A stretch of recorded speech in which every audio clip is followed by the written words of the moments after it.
3:30 વાગે અમારી ઓફિસમાં અરજી કરી હતી શેરકોટા પોલીસ સ્ટેશનમાં. ત્યારબાદ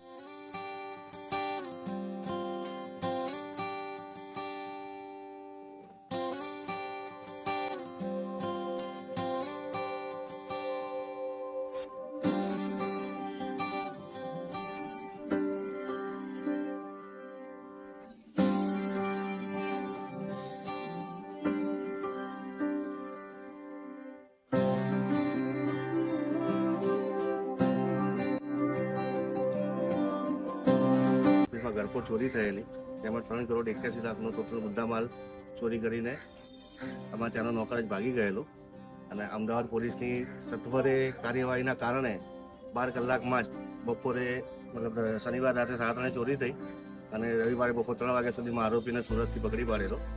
મોબાઈલ ખોવાયા બાદ મેં જઈને અરજી કરી હતી શેરકોટા પોલીસ સ્ટેશનમાં. ત્યારબાદ અમદાવાદ શહેરના ઝોન 3ના પોલીસ સ્ટેશનમાં મારો મોબાઈલ જે છે મને મળી ગયો છે. ખૂબ ખૂબ આભાર પોલીસ કર્મીઓનો. આજે હું બહુ ખુશ છું કે મારો મોબાઈલ મને મળી ગયો. Thank you so much.